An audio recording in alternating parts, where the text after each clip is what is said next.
Ya varios.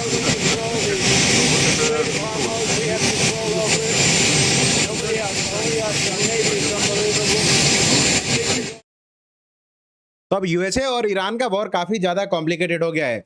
अब United states के जो प्रेसिडेंट इस वीडियो में कह रहे हैं कि स्ट्रेट ऑफ हॉर्मुज पर हमारा टोटल कंट्रोल है, लेकिन आज ईरान में एक बड़ी इंपॉर्टेंट अपडेट आई। आप लोग सब्सक्राइब जरूर कर लेना। इस अपडेट में ऐसा है कि ईरान में एक वहां की पैरामिलिट्री फोर्स के एक नए हेड बनाए गए। उन्होंने ऐसा बोला कि स्ट्रेट ऑफ हॉर्मुज आज भी पूरी तरीके से हमारे कंट्रोल में है और यूनाइटेड स्टेट्स का ही क्लेम स्ट्रेट ऑफ हॉर्मुज पे बनता है और आज भी हमारी परमिशन से ही वहां से शिप पास कर सकते हैं। देखें, अगर इस वॉर की मैं टाइमलाइन बताऊं तो जून में अमेरिका और ईरान के बीच में एक एग्रीमेंट हो गया था सीज फायर को लेके, लेकिन थोड़े ही दिन बाद में अमेरिका ने फिर से ईरान के सदर्न पार्ट पर अटैक कर दिए और इससे ये जो वॉर है ईरान और यूएसए का, ये फिर से इरप्ट हो गया और यहाँ जो स्ट्रेट ऑफ हॉर्मुज में नेविगेशन है वो अफेक्ट हो गया। अब दोनों ही कंट्रीज क्लेम कर रहे हैं कि स्ट्रेट ऑफ हॉर्मुज में हमारा कंट्रोल है। देखें, सिचुएशन काफी कॉम्प्लिकेटेड है। यहाँ से वर्ल्ड का 2/3 से ज्यादा सप्लाई इसी स्ट्रेट ऑफ हॉर्मुज से निकलती है। और अब यहाँ इंपॉर्टेंट पार्ट ये है, जो यमन के हाउदी रेबल्स हैं वो भी इस वॉर में काफी सीरियसली एंटर कर गए हैं और वो ईरान बैक्ड ग्रुप है। तो ये सिचुएशन काफी टेंस बना देता है। इसी के रीजन से कल क्रूड ऑयल के प्राइसेस काफी ज्यादा जंप करके एक ही दिन में और इंडिया में पेट्रोल और डीजल फिर से महंगा होने की एक पॉसिबिलिटी लेके आता है। तो ये थी ईरान और यूएसए से रिलेटेड काफी इंपॉर्टेंट न्यूज और अपडेट। अब आगे बढ़ते हैं। ये इस न्यूज ने पूरे जापान में एक शॉकवेव ला दी है। देखें, पुतिन जो कि रशिया के प्रेसिडेंट हैं, एक आइलैंड है कुरिल आइलैंड करके, जो रशिया के जस्ट बॉटम पार्ट की साइड है और जापान इसको अपना इंटीग्रल पार्ट मानता है आज भी। लेकिन अब पुतिन की इस आइलैंड की विजिट ने काफी ज्यादा क्वेश्चंस रेज कर दिए। देखें, ये जो आइलैंड है इधर पैसिफिक का पार्ट है और इस आइलैंड को रशिया ने कैप्चर कर लिया था सेकेंड वर्ल्ड वॉर के बाद में। जापान ने इसको जैसे ही सरेंडर करा वैसे ही रशिया ने इसको क्या कर लिया, कैप्चर कर लिया, सीज कर लिया था। रशिया इसको एट्रोप करके नाम देता है और जापान इसको टोरोफू आइलैंड करके नाम देता है।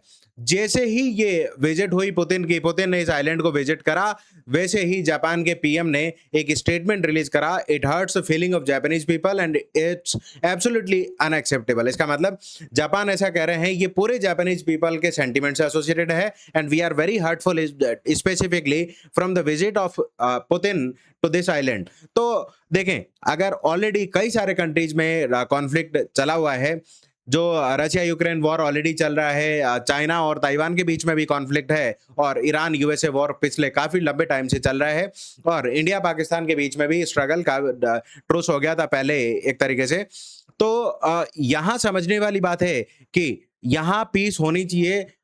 अगर कोई भी इंटरनेशनली ऐसा कोई आइलैंड है जो जिस कंट्री पर राइट है, तो अगर उसमें किसी भी तरीके का डिस्प्यूट है तो उस कंट्री को उसको प्रोवोक करने से रोकना चाहिए। अब देखें, एक इंपॉर्टेंट चीज ये भी है, जैसे ही रशिया और यूक्रेन का वॉर स्टार्ट हुआ था, जापान ने डायरेक्ट सपोर्ट प्रोवाइड किया था किसको, यूक्रेन को। इसका मतलब रशिया और यूक्रेन के बीच में टेंशन काफी पुरानी है और इस आइलैंड की टेंशन तो ये वर्ल्ड वॉर 2 जितनी पुरानी है। तो ये वर्ल्ड में एक बार फिर से एक टेंस टाइप सिचुएशन क्रिएट कर रहा है और इन्होंने ये भी स्टेटमेंट दिया कि we hope that Russian side will take the seriousness of this matter. इसका मतलब रशिया इस मैटर को काफी सीरियसली लेगा और आने वाले टाइम में इस तरीके की एक्टिविटीज में इंडल्ज नहीं होगा, क्योंकि इसको हम आज भी इंटीग्रल पार्ट मानते हैं। यहां समझने वाली बात है, आइलैंड रशिया ने कैप्चर कर रखा है लेकिन जापान इसको आज भी अपना इंटीग्रल पार्ट ही मानता है।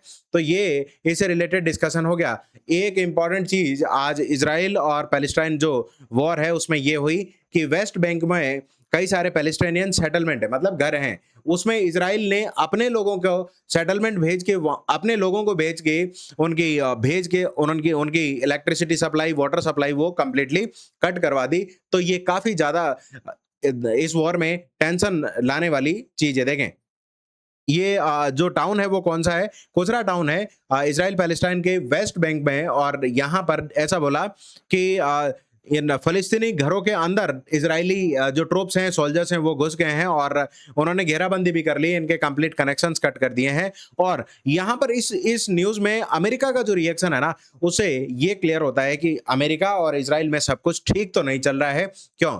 क्योंकि अमेरिका के जो डिप्लोमेट हैं उन्होंने इस इज़राइल का जो इन सेटलमेंट को सीज करने का डिसीजन है, उनकी इलेक्ट्रिसिटी और जो वाटर की लाइन्स कट करने का डिसीजन है, उसको डायरेक्टली बोला ये एक्ट ऑफ टेरर है। इससे कॉमन मैन की लाइफ जो वहाँ रह रहे हैं उनके उनमें डिफ़िकल्टी आएगी और इसको एक्ट ऑफ टेरर डायरेक्टली उन्होंने बता दिया। तो यहाँ ऑलरेडी जो इज़राइल है उन्होंने डिनाई कर दिया था 2-3 दिन पहले कि जो गाज़ा पीस पैक्ट है उसको हम एक्सेप्ट नहीं करते हैं।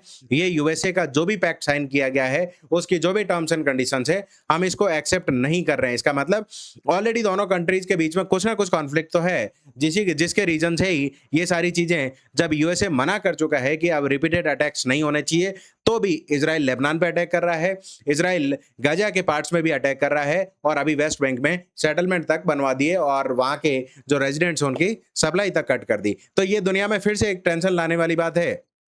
इससे वर्ल्ड में पीस और ट्रैंक्विलिटी की जो पॉसिबिलिटी और होप दिखती है वो उस पर एक बार फिर से क्लाउड्स कवर होते दिख रहे हैं। तो अब नेक्स्ट न्यूज़ की साइड बढ़ते हैं। देखें, यूरोप में एक बार फिर से बहुत लार्ज हीट वेव आई है और पूरा यूरोप इससे एक तरीके से अफेक्ट हो गया है। एस्टोनिया, लिथुआनिया, लातविया, ये Slovakia, Hungary, crease Republic, Belgium, Germany, Norway और ये सारे कंट्रीज में हीट वेव आ गई। देखें, इंडिया में हीट वेव बड़ी कॉमन सी चीज़ है, लेकिन यूरोप में जो इंफ्रास्ट्रक्चर है ना, जैसे वहाँ का रेलवे हो गया, वहाँ का पावर इंफ्रास्ट्रक्चर हो गया, वहाँ रोड इंफ्रास्ट्रक्चर हो गया, वो कम टेम्परेचर के लिए डिजाइन किया गया है। जैसे मान ले 30 मैक्सिमम 30 टू 32 डिग्री टेम्परेचर के लिए उसको डिजाइन किया गया। अब पूरे यूरोप में टेम्परेचर इतना बढ़ गया है कि 37 से 42 डिग्री के आसपास अभी है। तो इसके रीजन से यूरोप में जो क्रिटिकल इंफ्रास्ट्रक्चर है, पावर लाइंस हो गई, चाहे रोड हो गया, चाहे रेलवे हो गया, ये तक मेल्ट होने की सिचुएशन बन रही है। तो ये अपने आप में काफी शॉकिंग चीज लगती है और रोमानिया को तो ये तक डिसीजन लेना पड़ा कि उनका जो न्यूक्लियर पावर प्लांट था उसको भी बंद करना पड़ा। तो इससे वहाँ के हॉस्पिटल्स की जो पावर सप्लाई है वो भी काफ़ी ज़्यादा अफेक्ट हुई है। और यूरोप में जो जनरली इस टाइम समर वेकेशंस होती है, लोग इसको एंजॉय करते हैं कि कूल समर है, मॉडरेट समर है, लोग घूमेंगे। लेकिन इस बार जो हीट वेव वहाँ आई है, इससे कॉमन मैन का जो लाइफ है वो बड़ी ही लार्ज स्केल पे अफेक्ट हुई है। क्या आपको भी लगता है कि ये जो हीट वेव है यूरोप में, ये क्लाइमेट चेंज का रीजन है? मुझे कमेंट करके जरूर बताना। तो ये थी आज का वर्ल्ड न्यूज रिलेटेड डिस्कशन और डेली बेसिस पे हम लोग ऐसी वीडियोस को डिस्कस करते हैं। अगर आपको ये सीरीज पसंद आए तो मुझे कमेंट जरूर करें और आपकी इस पर क्या रिएक्शन है वो लाइक, शेयर और कमेंट करके जरूर मुझे बताएं और सब्सक्राइब जरूर करें। Thank you for watching the session.